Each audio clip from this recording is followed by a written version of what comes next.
Largest commission check? Largest commission check would be 50K. Nice. Yeah, not bad. The goal of every salesperson should be to break the comp plan, right? The comp plan's set, Yep. it's a bar.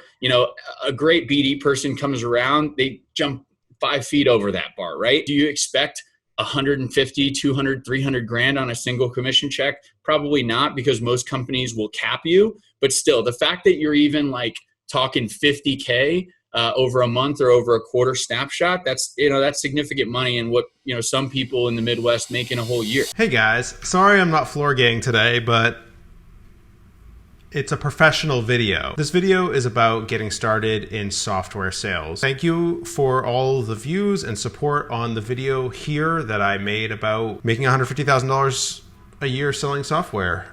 I didn't realize that this video was going to pick up. I thought it was sort of a too niche of a topic, but apparently it's not. And let me tell you, I have a great conversation with literally the best sales rep in software that I have ever met. His name is Chris.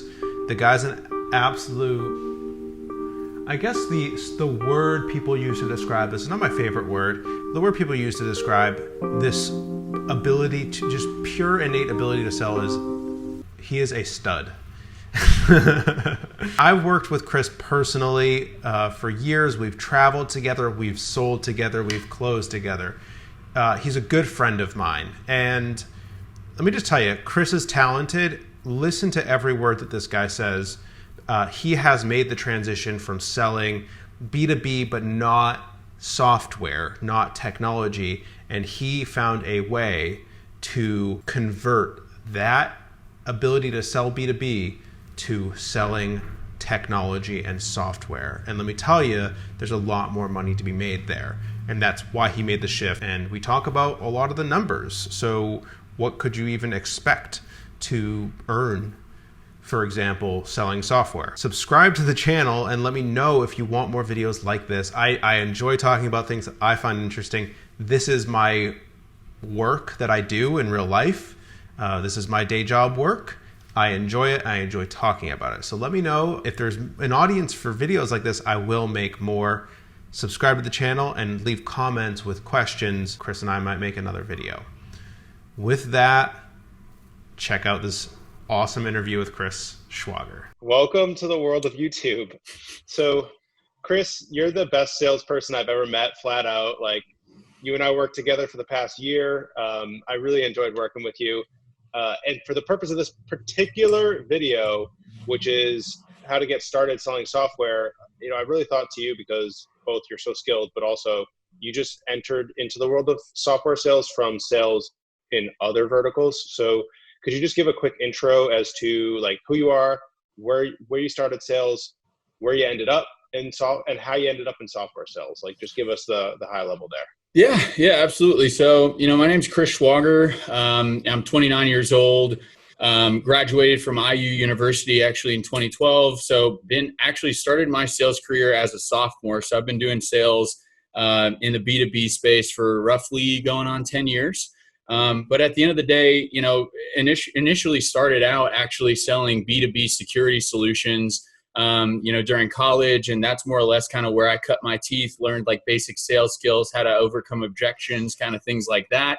And actually veered from this pre-law path that I had talked myself into getting into sales, because ultimately I figured if I can earn a 6-figure salary by the time I'm, in my late 20s, then I will have outpaced potentially what, law school can offer. And then obviously, beyond that, if I, do well and can climb the ranks, hit director, VP, maybe be making 2, 3, 400K at a sales job if I'm crushing it, which is, comparable to most lawyers, depending on what practice. Right.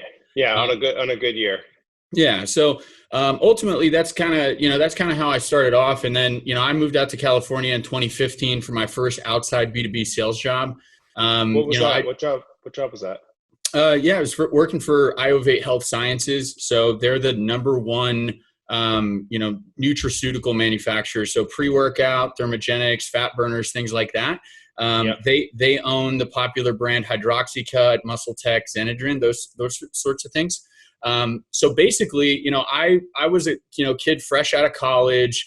with a degree and just a ton of work ethic. And I wanted to get into something exciting. In Indiana, as you might imagine, there weren't, infinite opportunity. So I ended up finding a great role in Northern California. That's kind of what brought me out to the Bay Area. And that was my first taste of real like outside sales, B2B. So it was a combo of AE, new business development, closing and finding new, whether it was a gas station chain that we could get into, a new pharmacy or a regional supermarket that we could be on a shelf, things like that, as well as handling existing partners. And then from there, obviously being in the Bay Area, it's Silicon Valley, tech is really what drives this whole, economy. I started a network around the area and everybody started saying, hey, like you got to look into technology, you got to look into SaaS. That's where they're paying all the money. And at the end of the day, unfortunately, as good as I was doing, I was hitting, 150% plus every quarter, maxing out my bonus at my, nutraceutical job. It unfortunately just wasn't enough. I was making barely, over six figures and I was the number one rep for, 3 years straight. So when you say you were building your network, are you saying like that was your personal building your network, or you were like actively like doing meetups or something? Like when you say like building your network, what do you mean? Yeah. So, I mean, a combination of really everything. So number one, like in the space that you sell, it's just, being a good BD guy or being a good seller. It's, networking among your clients, right? So, asking them what else they do, because a lot of people handle multiple things. Just because they run a supplement shop doesn't mean that they're not involved in other pieces of business or don't know people, right? So you could always open up new doors. And then the second point to that was, I actually took a kind of funny approach. I'm a big golfer, as you could probably tell. But I'm a big believer in this whole, you are the average of your three closest friends, or basically you are who your surroundings are, right? Or, that sort of thing. And at the end of the day, I wanted to surround myself with people that were, living a good lifestyle, that were, in SaaS sales and, making it out in California. So I joined a country club, and obviously nice. it was good fun for golf and everything like that. But, the majority of country club members are guys in their 40s, 50s, and 60s that are well accomplished, and they have, extra money to be out there on top of supporting their kids and having $1.5 million house, right? So is that where you met your first sort of like SaaS people, and that's how you built your way into actually start like locking down SaaS sales job? Exactly. Okay. So a couple of the guys I played with were VP Enterprises and VP Strategic at two now IPO'd companies. I believe one of them right off the top of my head is Saura, a popular fintech platform. So anywho, these guys, we were just playing golf together, and, organically they start to, mentor me and start to coach me toward, possibly getting into SaaS and looking into technology. And then, I essentially pretty much, I want to say searched for about 4 months solid. I'll tell you, even though I had three plus years of solid B2B quota hitting experience, it was still difficult to jump into technology because, a lot of people in technology are looking for people that have already been there, already accomplished, worked at eBay, Google, like made their name somewhere else. And they weren't given, a guy like me the time of day. A lot of the times they would, kind of discredit or just, discount my past experience altogether, which really stunk. And, a lot of the jobs that I was initially kind of getting thrown my way were very SDR-like. But ultimately I knew that I could close. I knew that I did it. So I was patient. And, after 3-4 months, I was able to find, a couple exciting opportunities, and actually picked one, which was Easy Post, where Easy Post was essentially an AE role, closing role, where they didn't have a really demographic or niche market that they would go after. They didn't pigeonhole AEs toward SMB, enterprise, whatever. You can kind of go after whatever greenfield, anybody who wasn't a customer. So I felt like that would be the best place for me to really, at the same, not necessarily dive right into enterprise where those deals are very difficult. I can handle a couple of the small deals, cut my teeth in SaaS, and then, start those larger conversations, and then eventually close those large enterprise, by the end of my first year. Is that why you chose EasyPost? Is because it was early in their sales process and you could kind of like take advantage of the green pasture? Is that, or was there a different reason why you went after it? EasyPost specifically. I think that's the biggest thing, because, most other startups, I mean, the opportunity to really farm or, find your own accounts and hunt your own accounts in whatever industry, whatever size company. I mean, that was, amazing to me. Whereas, there were other companies. I interviewed with DocuSign, I interviewed with Box, I interviewed with Dropbox.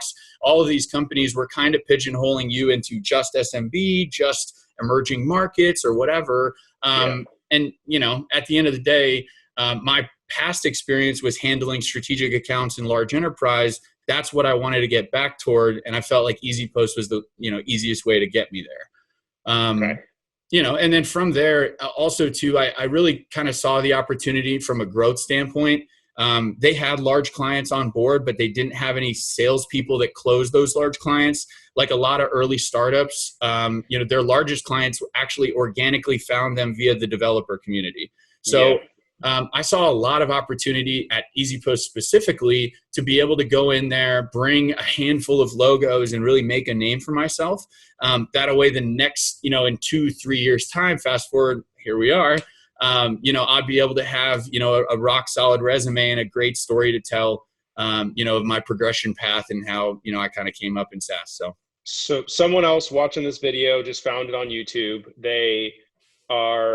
They've done sales, say have a couple of years of quota carrying, but not in software, and they're not part of a country club. What would you tell that person to do now, having been the VP of sales at this point? So you've worked your way up. By the way, context for everyone here, Chris is blasted through the ranks in sales, and he last role he had is VP of sales here. So you've actually hired sales and AEs.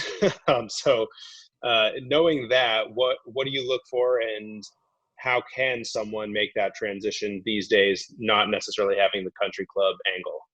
Yeah, for sure. So I think ultimately it starts with not always looking in your backyard, always looking in your network, and being curious and staying curious. I think, having these natural conversations among clients, among friends, prospects, stuff like that.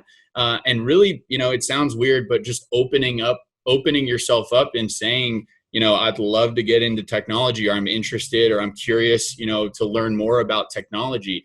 And the other way is also just peer interviews, right? Like, so let's say your goal is to be an enterprise AE at SAP. Reach out to somebody who is an enterprise AE at SAP, right? Ask him, if he can take 10-15 minutes and ask him how he got there, right? How he got his start and everything like that. Those sorts of like peer interviews can help you at least kind of talk the talk for the role that you're looking for. And also kind of give you an idea of where you could get started. That enterprise AE, and a lot of the times in SaaS, you're going to find that you do have to start at the SDR level to kind of, earn your stripes, to cut your teeth. And, sometimes that's valuable. So.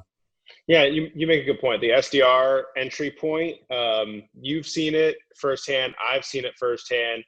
Hungry, young salespeople coming in as SDRs, entry level, or however you want to describe it, and immediately just show that they can actually close. And a year later, they're on track for, being a top rep. So just to summarize that, like, don't spam people on LinkedIn, but find people that are in the lane where you want to be and start conversations. Be open up with your existing network of people and talk about your interest in technology. And then I would throw in the SDR angle as well. So now in the time we're in now, are people still hiring SDRs, like, or even AEs? Like, they are, and I think obviously COVID and, the economy, honestly, nobody saw this coming. Right. And it's one of those things that obviously is the economy as a whole not doing as great. Yes. Does that mean that people and business and commerce altogether has come to a halt? No. I think, you're just seeing the shift, the natural shift from retail to e-commerce, right? So from brick and mortar to direct to consumer.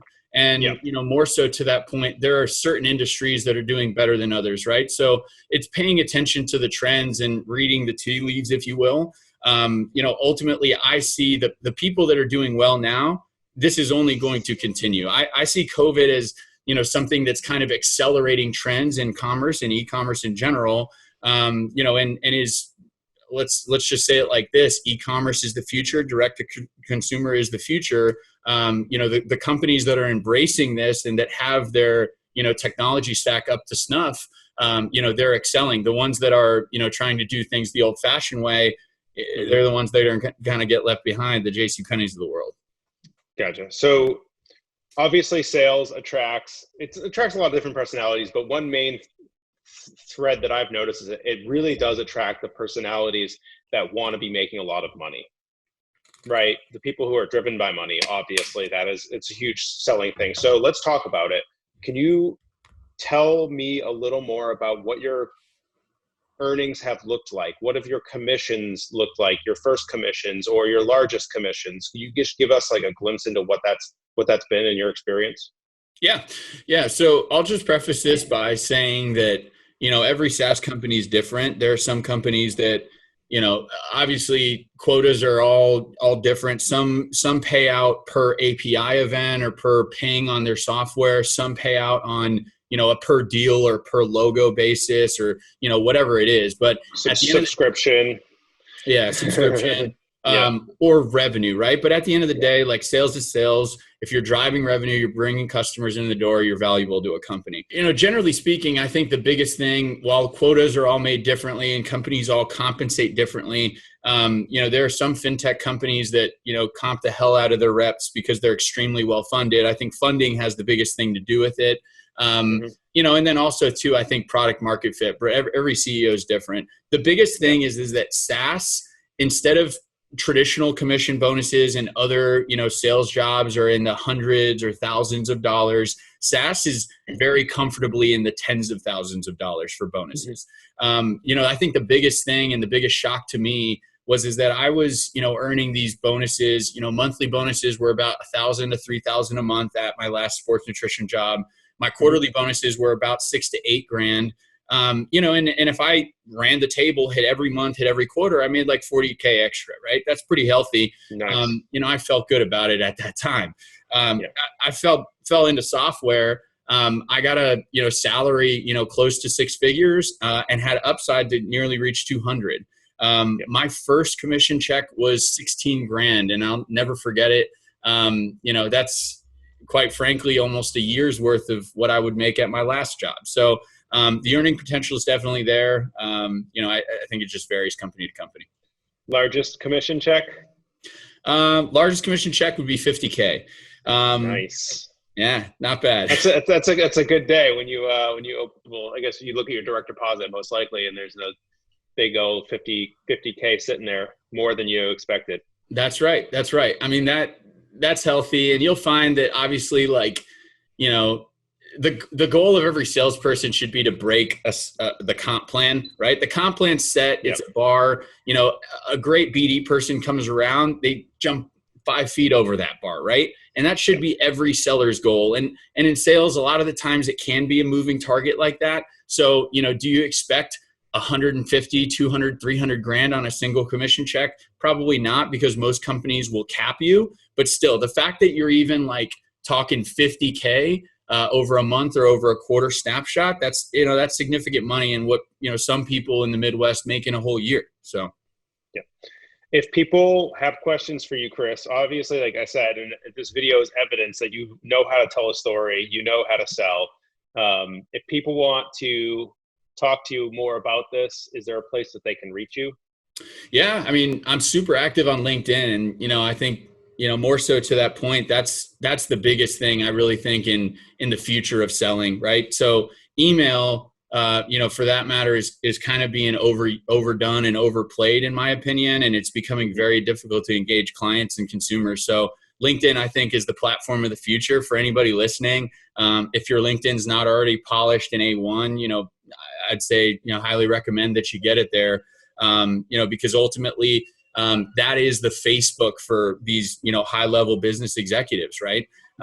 So very important. Hit me up, Christopher Schwager on on I'll LinkedIn. link your LinkedIn in the description of the video, so folks who are watching this can go down there, click on you, and use their email if they need to. Sounds good. Yeah, I'm always happy. Or just connect with you. I'm always happy to connect and chat about things. So always all open. right, great, man. Thanks for taking the time. It's been awesome. Yeah, really appreciate it, T. Thanks for having me. I hope you all enjoyed that video. I had a blast making it. Thank you again to Chris. Link again in the description for Chris's LinkedIn. It's there. Leave this video a thumbs up and let me know if you have other ideas for more future videos like this. If you haven't checked out the video that I did with Saura on how to get hired entry level into tech, check that video out too. There's a card for it, and I'll link that in the description as well. Again, love all the engagement and support I'm getting on this channel. It's been like the past couple of months has just been an absolute joy for me. So more videos coming soon. Noisy background. And that's it. Goodbye.